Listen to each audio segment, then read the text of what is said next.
And welcome to VaxTalks. We're joined today by Dr. Sina Bavari. He's the Chief Science Officer at Helion Bio. He is also the former Science Director of the U.S. Army Medical Research Institute of Infectious Diseases. Dr. Bavari, thanks for joining us. Oh, thank you very much for inviting me to this important discussion.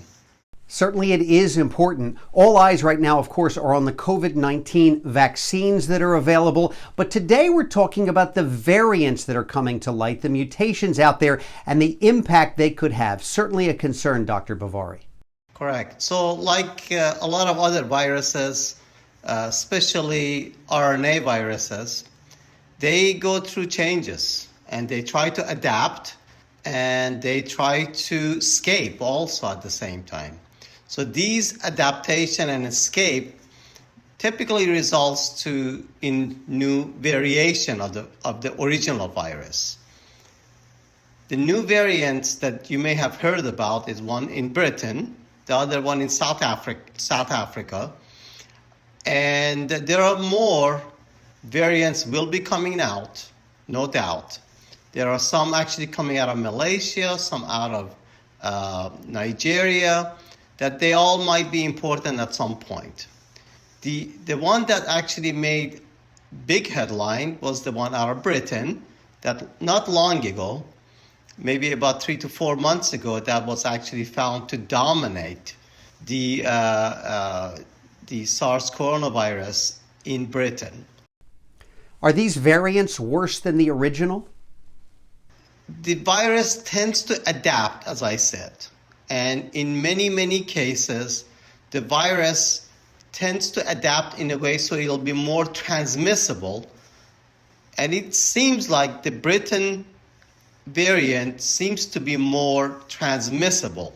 There is a single change in the spike protein of SARS coronavirus that is very important, that interacts with the receptor on human cells.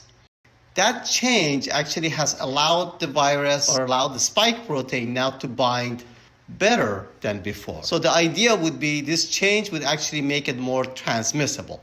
Now, is it more pathogenic? We don't really know that right now. Seems like there's some telltale signs that it suggests that it's more pathogenic, but the data really hasn't been that clear yet. Well, I guess any scientist will tell you that variants are not unexpected. So how are the current vaccines handling them? It seems like, at least for right now, most of the vaccines are fairly protective against the Britain variant. So that one I think we're still safe from. But other variants, such as the one in South Africa, those are more concerning because that has taken the Britain variant and added more changes on top of that.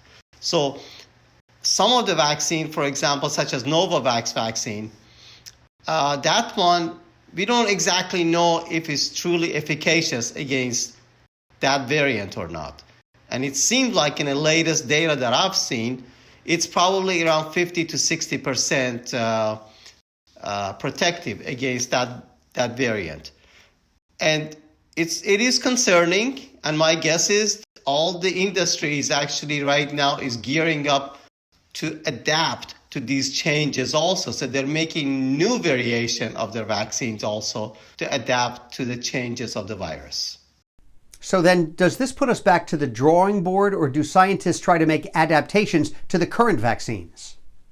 Well, we would probably have to go back to original vaccines and now start over again. But we are ahead because now all the scale up, process development, everything that they had to do at the beginning, now it's already learned. So it's a matter of quickly upscaling these things. The other important fact here is that although these vaccines may not be 100% protective, but they are protective enough to make sure people actually do not die from it, do not die from the infection itself. So it's having some immunity. It's far better than having no immunity whatsoever. And as you know, the influenza virus changes every year also. And sometimes the vaccines are actually 50 to 60% protective. Sometimes they're up to 75, 80% protective. Now, even the time that they're 50 to 60% protective, they are actually decreasing the amount of effect that would have on people. So that 50 to 60% protection still allows people to actually make it through the infection. As so many of us are waiting to get a vaccine with these new variants, should we be stepping up our own efforts to protect ourselves? I'm hearing stories of people double or triple masking it these days. Maybe I should just give an example of what I think actually is happening. I would just compare this directly to driving. Okay, as you're driving, and as you're driving more and more, you would take more precaution to make sure you don't get an accident. Okay, now that would be just like wearing masks.